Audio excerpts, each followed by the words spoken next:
ബ്രിട്ടനും പിന്നാലെ ഫ്രാൻസും അടക്കമുള്ള രാജ്യങ്ങൾ പലസ്തീനെ ഔദ്യോഗികമായി അംഗീകരിച്ച് പ്രഖ്യാപനം നടത്തുന്നു.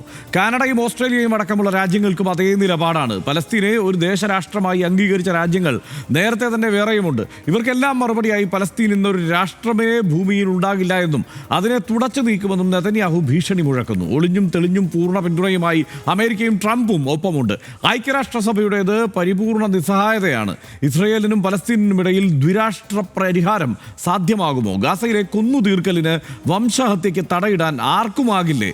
ആദ്യം RDX. ഒരു ഭാഗത്ത് പലസ്തീനെ അംഗീകരിക്കുന്ന പലസ്തീന് വേണ്ടി ശബ്ദമുയർത്തുന്ന രാജ്യങ്ങൾ, മറുഭാഗത്ത് ഇസ്രയേലും US-ഉം. ദ്വിരാഷ്ട്ര പരിഹാരം അംഗീകരിച്ച് പലസ്തീൻ ഇസ്രായേൽ പ്രശ്നത്തിന് പരിഹാരം കാണണമെന്നാണ് പലസ്തീനെ അംഗീകരിക്കുന്ന രാജ്യങ്ങളുടെ നിർദ്ദേശം. ഫ്രാൻസ് അടക്കമുള്ള രാജ്യങ്ങളും UN സെക്രട്ടറി ജനറലുമെല്ലാം പലസ്തീന് വേണ്ടി UN യോഗത്തിൽ ശക്തമായി വാദിച്ചു. എന്ത് സംഭവിച്ചാലും സ്വതന്ത്ര പലസ്തീൻ എന്ന സങ്കല്പം അനുവദിക്കില്ലെന്ന നിലപാടാണ് ഇസ്രായേലിന്. അമേരിക്കയുടെ പൂർണ്ണ പിന്തുണ ഇക്കാര്യത്തിൽ നെതന്യാഹുവിനുണ്ട്. പലസ്തീനെ അംഗീകരിക്കുന്ന രാഷ്ട്രങ്ങൾക്കെതിരെ പരസ്യ ഭീഷണിക്ക് പോലും നെതന്യാഹു മടിക്കുന്നില്ല. UN സുരക്ഷാ സമിതി ഗാസ വിഷയം സജീവ ചർച്ചയാക്കുമ്പോഴും ഗാസയിൽ ഇസ്രായേൽ ആക്രമണം ശക്തമാക്കുകയാണ്. ഗാസ സിറ്റി കേന്ദ്രീകരിച്ച് ഇസ്രായേലിന്റെ കരവ്യോമാക്രമണം തുടരുകയാണ്. ഗാസയിൽ അടിയന്തര വെടിനിർത്തൽ പ്രഖ്യാപിക്കണമെന്നും ബന്ദികളെ മോചിപ്പിക്കണമെന്നും ആവശ്യപ്പെട്ടുള്ള UN സുരക്ഷാ സമിതി പ്രമേയം നേരത്തെ അമേരിക്ക വീറ്റോ ചെയ്തിരുന്നു. യുദ്ധം ആരംഭിച്ചതിനു ശേഷം 6ാം തവണയാണ് അമേരിക്ക വെടിനിർത്തൽ ആവശ്യപ്പെടുന്ന പ്രമേയം വീറ്റോ ചെയ്തത്.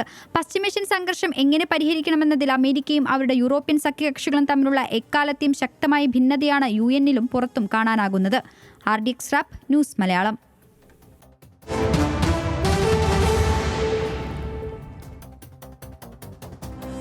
നേരത്തെ നമ്മൾ കണ്ടു, പലസ്തീനെ വിവിധ രാജ്യങ്ങൾ അംഗീകരിക്കുന്നു. യൂറോപ്പിൽ നിന്ന് ബ്രിട്ടനും പോർച്ചുഗലും പിന്നാലെ പലസ്തീനെ രാഷ്ട്രമായി അംഗീകരിച്ച് ഫ്രാൻസും രംഗത്തെത്തിയത് നമ്മൾ കണ്ടു. ഔദ്യോഗികമായി അംഗീകരിച്ചത് ഐക്യരാഷ്ട്രസഭയിൽ പ്രസിഡന്റ് ഇമാനുവൽ മാക്രോ പ്രഖ്യാപിക്കുകയും ചെയ്തു. ബ്രിട്ടൻ അംഗീകരിച്ചതോടെ ലണ്ടനിലെ എംബസിക്ക് മുന്നിൽ പതാക ഉയർത്തി Palestine. Belgium, Malta, Canada, Australia രാജ്യങ്ങളും പലസ്തീനെ അംഗീകരിച്ചിരുന്നു. രാഷ്ട്രപദവി പലസ്തീൻ്റെ ഔദാര്യമല്ല, അവകാശമാണെന്ന് UN secretary general Antonio Guterres പറഞ്ഞു. ദ്വിരാഷ്ട്ര പരിഹാരത്തിലൂടെ ഇസ്രയേലും പലസ്തീനും സഹകരണത്തോടെ കഴിയണം എന്നാണ് അന്റോണിയോ ഗുട്ടറസ് പറഞ്ഞത്. ഹമാസ് ആയുധങ്ങൾ പലസ്തീൻ അതോറിറ്റിക്ക് കൈമാറണം എന്നാണ് പ്രസിഡന്റ് മഹ്മൂദ് അബ്ബാസ് പറഞ്ഞത്. UN സമ്മേളനത്തിൽ പങ്കെടുക്കുന്നത് US വിലക്കിയതിനാൽ ഓൺലൈനായി പങ്കെടുക്കുകയായിരുന്നു മഹ്മൂദ് അബ്ബാസ്. പലസ്തീൻ്റെ സ്വതന്ത്ര പദവി അംഗീകരിക്കുന്നത് ഹമാസിനുള്ള പാരിതോഷികമാകുമെന്ന് ട്രംപ് പറഞ്ഞു. പ്രശ്നങ്ങൾ പരിഹരിക്കേണ്ടതിന് പകരം UN പുതിയ പ്രശ്നങ്ങൾ ഉണ്ടാക്കുന്നു. ഗാസയിൽ വെടിനിർത്തൽ നടപ്പാക്കിയത് ഞാനാണ്. പരാജയപ്പെടാൻ കാരണം ഹമാസാണ്. യുദ്ധം അവസാനിപ്പിക്കാനുള്ള ഏക മാർഗം ബന്ദിമോചനമാണ് എന്നുമാണ് ട്രംപ് പറയുന്നത്.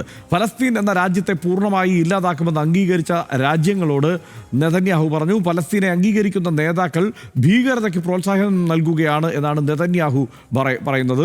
സമ്മർദ്ദങ്ങൾക്കിടയിലും ആ ഭീകര രാഷ്ട്രത്തിൻ്റെ നിർമ്മാണം ഞാൻ തടഞ്ഞുകൊണ്ടിരിക്കുകയാണ് എന്നാണ് നെതന്യാഹു പറയുന്നത്. ജോർദാൻ നദിയുടെ പടിഞ്ഞാറ് ഭാഗത്ത് സ്വതന്ത്ര പലസ്തീൻ യാഥാർത്ഥ്യമാകില്ല എന്നും നെതന്യാഹു കഴിഞ്ഞ ദിവസം പറഞ്ഞു. സംഘർഷബാധിതമായതിനാൽ പലസ്തീന് അംഗീകൃത അതിർത്തിയോ തലസ്ഥാനമോ സൈന്യമോ ഇല്ല. പല രാജ്യങ്ങളിലും നയതന്ത്ര കാര്യാലയങ്ങളുണ്ട്. UN-ൽ നിരീക്ഷക പദവിയുമുണ്ട്. ഗാസ സിറ്റി പൂർണ്ണ ഒഴിപ്പിക്കലിനായി കരവ്യോമ ആക്രമണം ശക്തമാക്കുകയാണ് ഇസ്രായേൽ. കെട്ടിടങ്ങൾക്ക് ബോംബിട്ടു.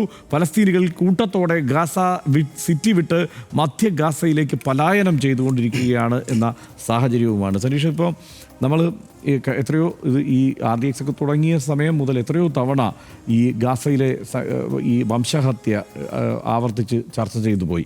അന്ന് തുടങ്ങിയ സമയത്ത് ഒരുപക്ഷെ മറുപക്ഷത്തായിരുന്നു എന്ന് കരുതിയിരുന്ന രാജ്യങ്ങൾ പോലും, അതല്ലെങ്കിൽ ഇസ്രയേലിന് മൗനമായി പിന്തുണ കൊടുത്തിരുന്നു എന്ന് കരുതിയിരുന്ന രാജ്യങ്ങൾ പോലും ഇപ്പോൾ പലസ്തീനെ തന്നെ അംഗീകരിക്കുന്നു, ആ രാഷ്ട്രത്തെ തന്നെ അംഗീകരിക്കുന്നു. പ്രത്യേകിച്ച് പ്രയോജനമൊന്നുമില്ല ആ രാജ്യത്തെ സംബന്ധിച്ച്, പ്രത്യേകിച്ച് ഏതെങ്കിലും തരത്തിൽ പ്രയോജനമില്ല എങ്കിൽ കൂടി ഒരു ധാർമ്മികമായ പിന്തുണ ഞങ്ങളുടേതുണ്ട് എന്ന് ഒരു പ്രതീതി സൃഷ്ടിച്ചുകൊണ്ട് അവർ പോലും രംഗത്തേക്ക് വന്നിരിക്കുന്ന ഒരു സാഹചര്യമാണ്. അത്രയ്ക്ക് ക്രൂരമായ വംശഹത്യ നടക്കുന്നു.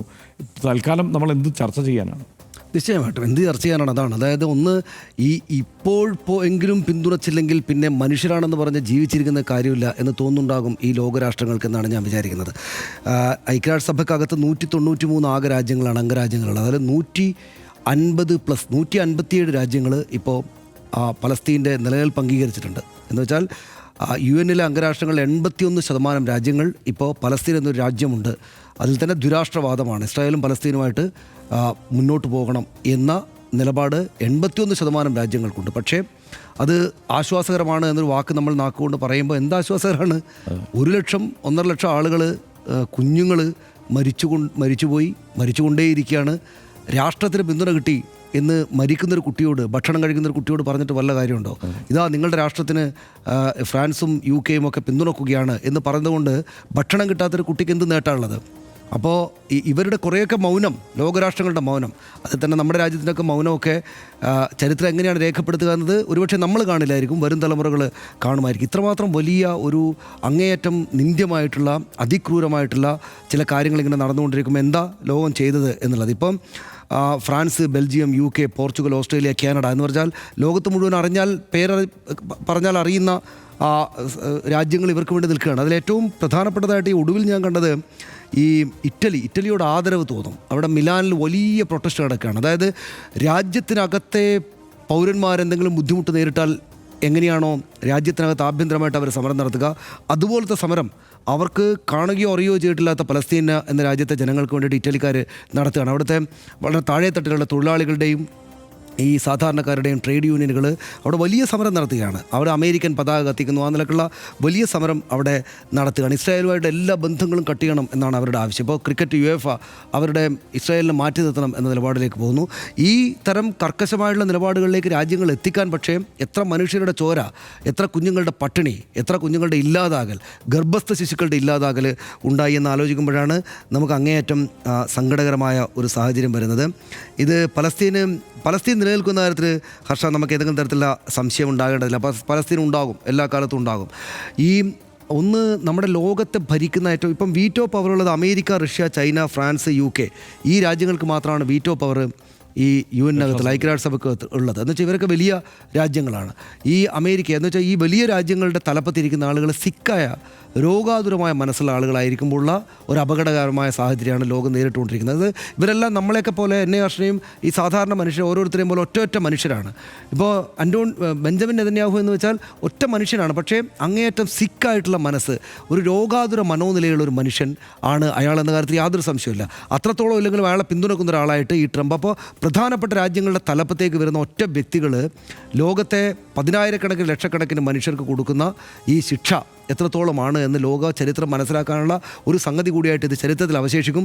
ഇതിനെതിരെ നിന്ന് കൈപൊക്കുന്ന ആളുകൾ, രാജ്യങ്ങൾ, സാധാരണ മനുഷ്യർ ചരിത്രത്തിൽ ഏറ്റവും പ്രധാനപ്പെട്ട സ്ഥാനങ്ങളിൽ അറിയപ്പെടുമെന്ന് പറയുക, അതിൽ ആശ്വസിക്കുക എന്നല്ലാതെ നമുക്ക് ഈ ഘട്ടത്തിൽ എന്തെങ്കിലും ചെയ്യാനുണ്ട് എന്നെനിക്ക് തോന്നുന്നില്ല. ഞാൻ വിചാരിക്കുന്നു എൻ്റെ രാജ്യം ഇതിനെതിരെ അതിശക്തമായിട്ട് മുന്നോട്ട് വന്നിട്ട് ഈ കുഞ്ഞുങ്ങളെ കൊല്ലുന്നത് നിർത്തണം എന്ന് പറഞ്ഞ് അതിശക്തമായിട്ടുള്ള നിലപാട് പറയണമെന്ന് ആഗ്രഹിക്കുന്ന ഒരു ഇന്ത്യൻ പൗരനാണ് ഞാൻ. സ്വാഭാവികമായും ഇത് കേരളത്തിലൊക്കെ സാധാരണ ഇത്തരം വിഷയങ്ങളിൽ വളരെ ശക്തമായ പ്രതിഷേധം ഉയരാറുണ്ട്. അപ്പോൾ ഇവിടെ ആളുകൾ പറയാറുള്ളത്, പലപ്പോഴും പലരും പരിഹസിക്കാറുള്ളത്, അങ്ങ് പലസ്തീനിൽ എന്തോ നടന്നതിന് ഇവിടെ എന്തിനാണ് കൊടി പിടിക്കുന്നത്, ഇവിടെ ഹർത്താൽ നടത്തുന്നത് എന്തിനാണ് എന്നൊക്കെ ചോദിക്കാറുണ്ട്. പക്ഷേ അത് പറയുന്ന ഓരോ മലയാളിയും ഇപ്പോൾ ലോകരാഷ്ട്രങ്ങളെ മുഴുവൻ ശ്രദ്ധിക്കണം. പ്രത്യേകിച്ച് ഈ ഇറ്റലിയെ പോലെയുള്ള രാജ്യങ്ങളുടെ തെരുവുകളിലേക്ക് നോക്കണം എന്നുകൂടിയാണ് പറയാനുള്ളത്. കാരണം അവിടെയൊക്കെ എന്താണ് നടക്കുന്നത്, എന്താണ് സംഭവിക്കുന്നത്, എങ്ങനെയാണ് പ്രതിഷേധങ്ങൾ ഉണ്ടാകുന്നത് എന്നത്, മനുഷ്യന് വേണ്ടിയിട്ടുള്ള ശബ്ദം ഉയരുന്നത് എന്നുള്ളത് ആ നിലയ്ക്ക് കേരളത്തിൽ ഇരുന്നുകൊണ്ട് ഇതിനെ പരിഹസിക്കുന്നവർ കൂടി കാണേണ്ടതാണ്. മാത്രമല്ല സങ്കടകരമായ ഒരു കാര്യം, പക്ഷേ കേരളം എല്ലായ്പ്പോഴും ശക്തമായി ഇതിനെതിരെ പ്രതികരിക്കാറുണ്ട്, പ്രതിഷേധിക്കാറുണ്ട്. പക്ഷേ എന്തുകൊണ്ടോ കഴിഞ്ഞ കുറേ കാലമായി കേരളത്തിലും ഈ കാര്യത്തിൽ ഇത്തരത്തിലുള്ള ഒരു നിശബ്ദത, നമ്മളൊക്കെ നേരത്തെ പറയുന്നത് പോലെ ഇതേക്കുറിച്ച് ചർച്ച ചെയ്യാനും ഇത് കാണാനുമുള്ള ഒരു മാനസിക ബലമില്ലാത്തത് കൊണ്ടോ മറ്റോ ആയിരിക്കാം, അതല്ലെങ്കിൽ മറ്റജ്ഞാതമായ കാരണങ്ങളാൽ കേരളത്തിൽ പോലും ഇതിനെതിരെയുള്ള പ്രതിഷേധ ശബ്ദങ്ങൾ കൂടുതൽ ദുർബലമായി പോകുന്നു എന്നുള്ളതാണ് ഏറെ സങ്കടകരമായ കാര്യം. തനിഷ്, നമ്മൾ പല ആവർത്തി പറഞ്ഞിട്ടുള്ളതാണ്, ആലപ്പുഴ താലൂക്കിൻ്റെ അത്ര പോലും വലിപ്പമില്ലാത്ത ഒരു പ്രദേശത്ത് 65,000 പേർ ബോംബ് വീണ് മരിച്ചു പോയിരിക്കുന്നു. 65,000 നമ്പർ കടന്നു അല്ല, അതാണ്, അതായത് 65,000 എന്നുള്ളത് ഈ ആശുപത്രികളിലെ കണക്കാണ്.